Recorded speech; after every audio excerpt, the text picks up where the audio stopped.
자, 안녕하세요. 저는 일과의 정석에서 물리학을 맡고 있는 심규호라고 합니다.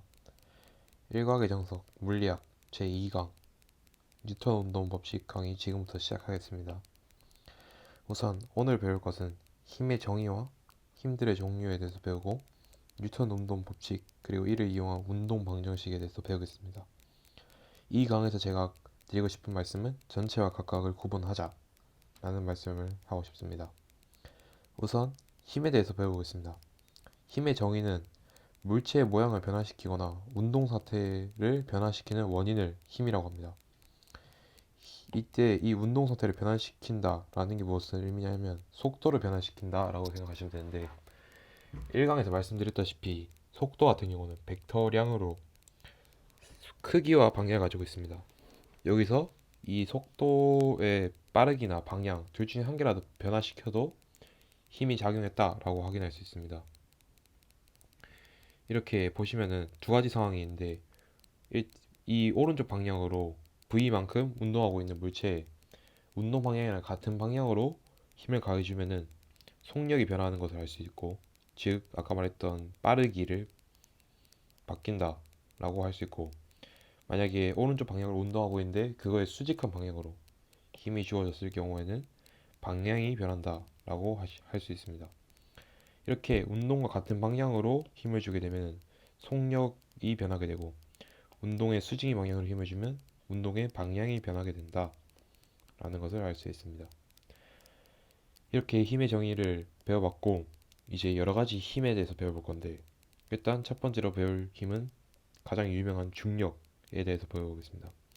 중력은 여러분도 알다시피 그 저희 지구에서는 지표면을 향하는, 즉 지구의 중심 방향을 향하는 방향으로 힘이 작용하게 되는데, 이 힘 공식이 이제 만류인력 법칙이라고, 중력 상수 곱하기 그 두 물체 사이 거리 제곱 곱하기 두 물체 각각의 질량, 이런 식으로 해서 만류인력 공식을 이용해서 중력을 구하게 되는데, 지구에서는 이 값들이 전부 상수니까 그냥 g라고 두고 F는 mg다 라고 해서 중력을 표시합니다. 이때 이 g 값은 9.8 뭐뭐뭐뭐라고 나타내면서, 물리에서는 9.8로 쓰거나 아니면 그냥 10으로 간단하게 근사를 때려서 쓰거나 이런 식으로 쓰이게 됩니다. 그리고 두 번째로 배워볼 게 장력입니다. 장력 같은 경우에는 이제 실에서 주로 나타나는, 이제 실이 팽팽하게 유지되기 위해서 필요한 힘이라고 생각하시면 되는데, 이 힘은, 장력은 항상 실이 수축되는 방향으로 작용합니다. 이러한 경우에서 보면은 이 A, B가 있고 F로 이제 A, B 둘 다를 끌고 있을 때 이제 T는 이 줄이 수축되는 방향인 이쪽 방향과 이쪽 방향으로 장력이 작용하는 것을 볼 수 있습니다.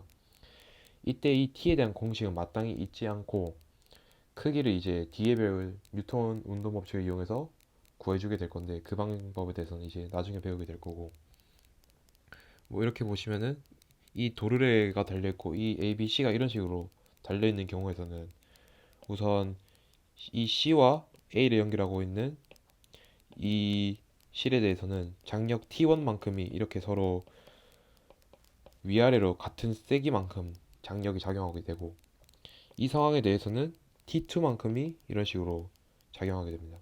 이런 식으로 장력이 작용하면 항상 같은 세기만큼, 같은 실에서는 같은 세기만큼 힘이 작용하니까 그 점 알아두시고, 세 번째로 배울 게 수직항력입니다.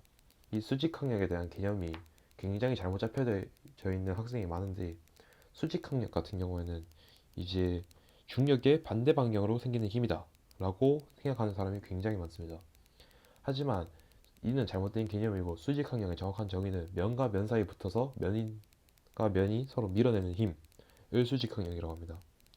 예를 들어 이 첫 번째 같은 경우에는 뭐 중력이 작용하게 되면은 이 수직항력을 주로 n이라 쓰는데, 이 n 값은 mg라고 볼 수 있고, 만약에 이렇게 벽이 있을 때 물체를 옆으로 벽쪽으로 밀어주게 되면은 이 수직항력의 값은 f, 그 크기 그대로 가지게 될 것입니다. 그리고 천장에 물체를 이렇게 붙여 둘 때 f로 이렇게 밀고 있으면은 mg도 작용하고 있기 때문에 이 수직항력의 세기는 f-mg, 이런 식으로 구해줄 수 있게 됩니다. 이런 식으로 수직항력은 항상 중력의 반대 방향인 이 위쪽 방향으로 향하는 것이 아니라 면에 대해서 반발하는 방향으로 작용하는 힘이라고 생각하시면 편합니다. 그리고 세 번째가 마찰력입니다.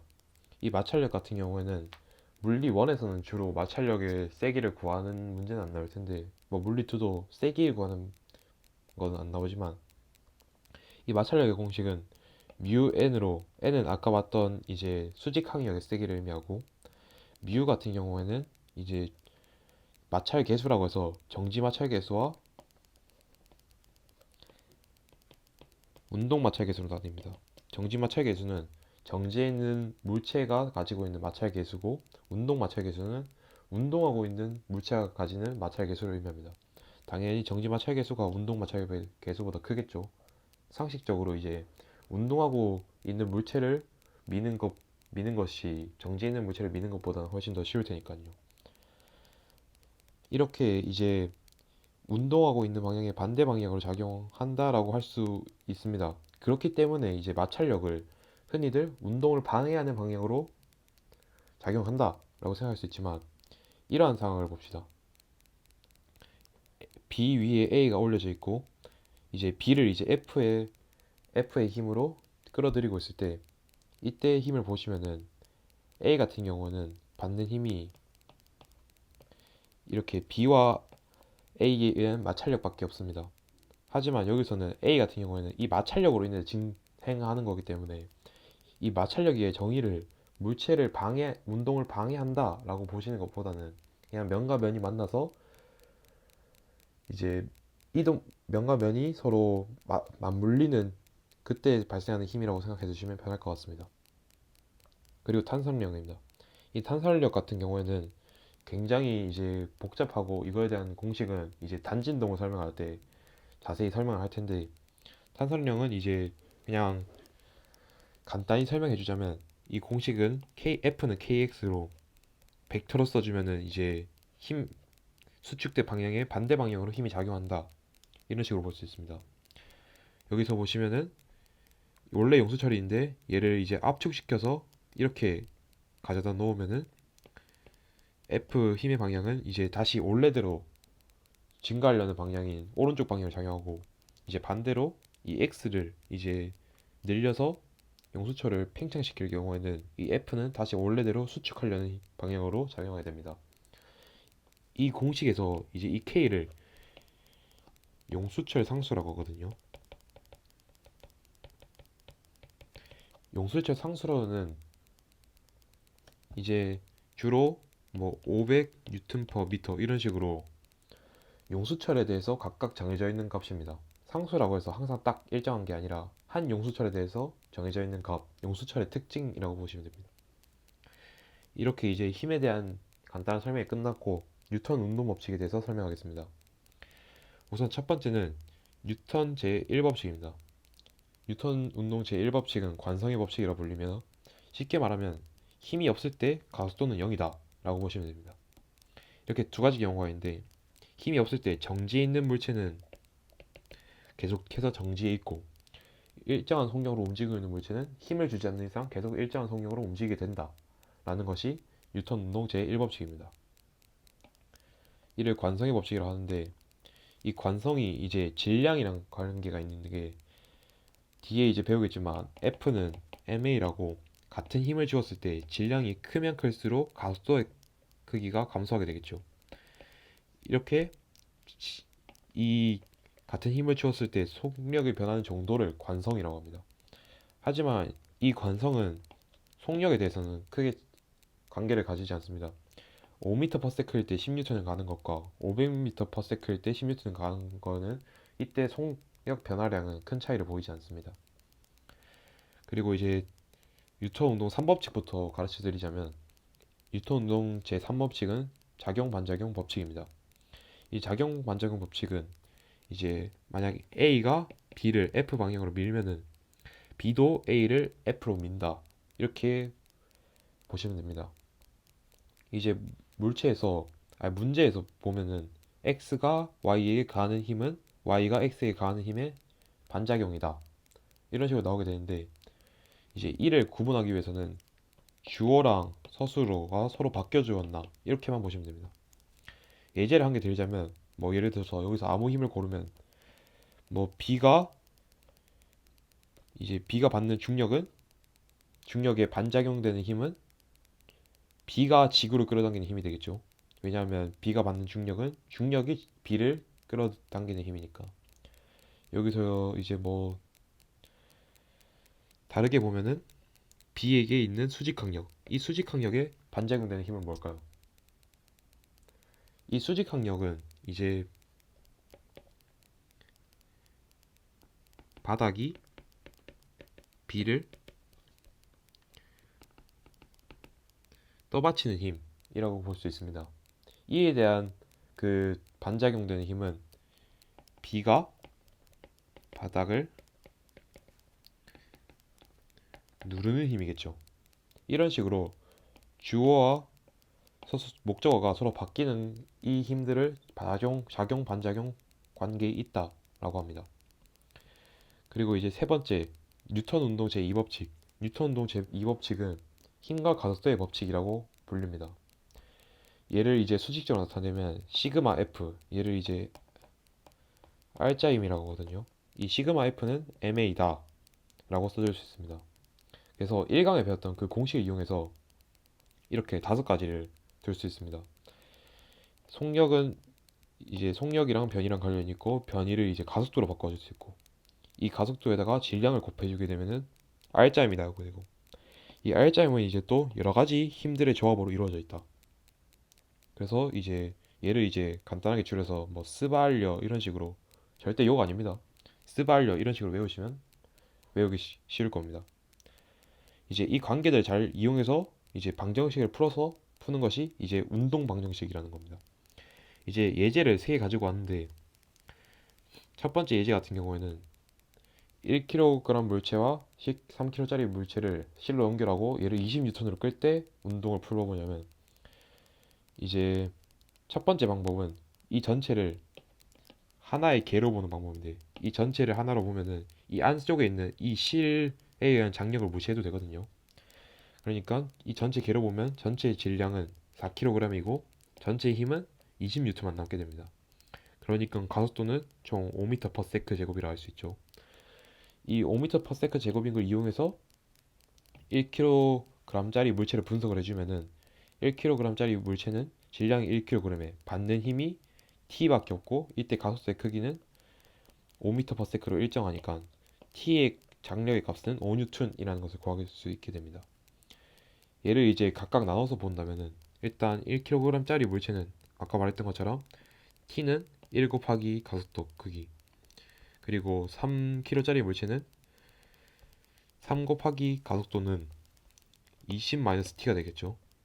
그러니까 이러한 운동 방정식을 얻어낼 수 있게 됩니다.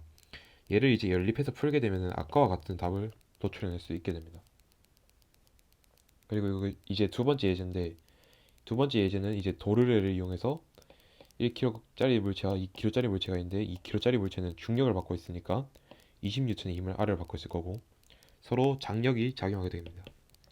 이제 얘네를 또 하나의 개로 봐줄 겁니다. 뭐 지렁이 같이 생겼죠. 이 하나의 개로 봤을 때 이 내부에 있는 장력 T들은 이제 내부 힘이니까 서로 무시해 줄 수 있고,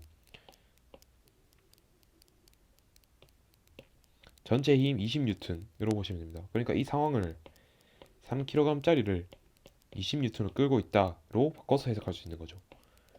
그렇기 때문에 가속도의 크기는 3분의 20m/s 제곱이 나오고, 또 이제 t를 구해주기 위해서는 1kg짜리 물체만 분석을 해주면 1 곱하기 가속도인 3분의 20은 3분의 20N이 된다. 그래서 장력의 크기는 3분의 20N이다 라는 것을 도출해낼 수 있습니다. 얘를 이제 운동 방정식으로 풀게 되면은 이제 t는 1kg 곱하기 a, 그리고 22kg짜리를 보면은 20N t니까 20-t는 잘못 적었네요. 2kg 곱하기 a를 통해서 이제 이러한 값들을 결국 최종적으로 얻어낼 수 있을 겁니다. 그리고 예제를 가지고 왔는데, 이게 어떤 거냐? 이제 20kg짜리인 저울에 60kg인 사람이 있습니다. 그리고 이제 이 저울이 실로 연결되어 있고 이 실을 이제 뭐 팔이 좀 너무 길긴 하지만 이 사람이 F로 잡아당기고 있을 때 이때 이 가속도의 크기가 0.2m/s 제곱입니다. 이때 이 상황을 분석하는 것을 배워보자면 우선 전체를 보면은 전체를 보면은 이제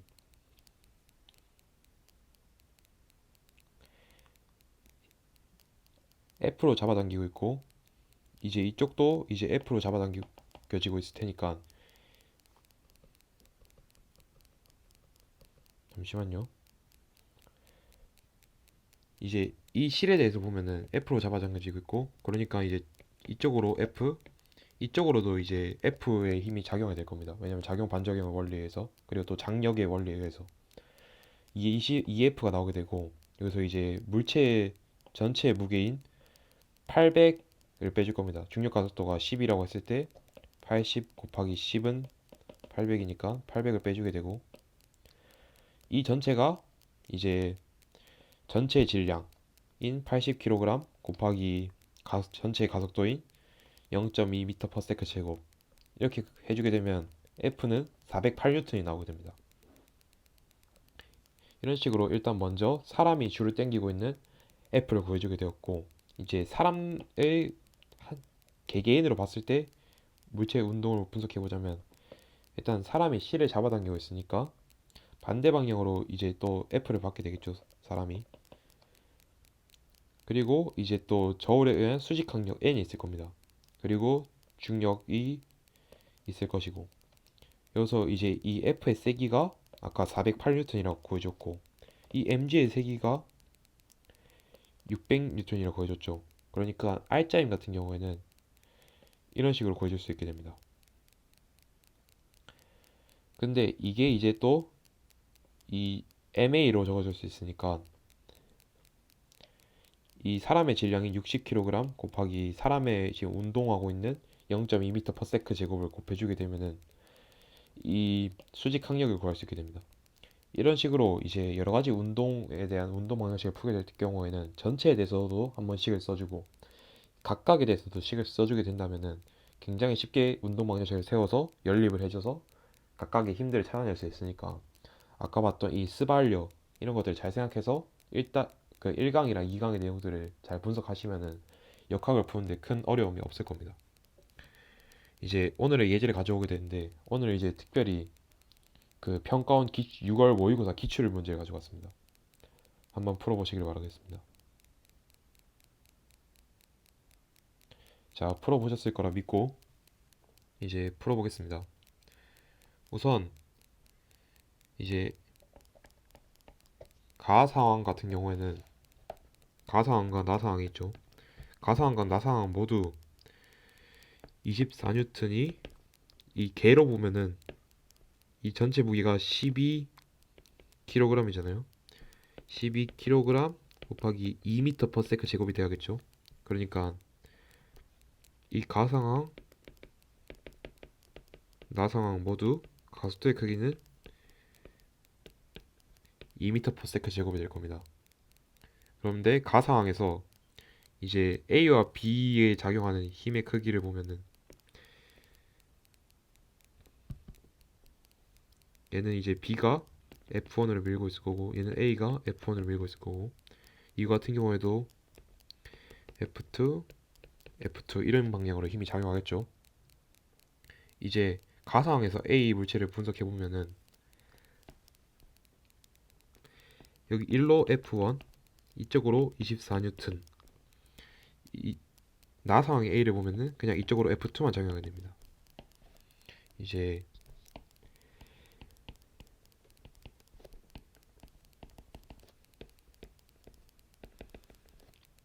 이걸 이용하면 되는데 어떻게 이용하냐? 얘가 4kg이잖아요. 그리고 가속도 값이 2m/s 제곱으로 주어져 있으니까 R자임 같은 경우에는 4kg 곱하기 2m/s 제곱이 되겠죠.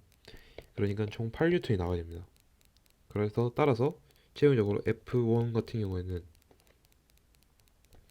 24N 마이너스 8N이 16N이 나오겠죠. 그리고 F2 같은 경우에는 그냥 이 F2 자체가 8N이라고 할 수 있죠. 왜냐하면 얘는 다른 힘을 받지 않으니까.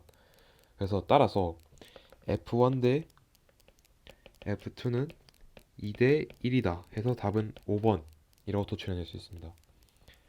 이렇게 1과학의 정석, 물리학 2강, 뉴턴 운동 법칙 강의를 마치겠습니다. 감사합니다.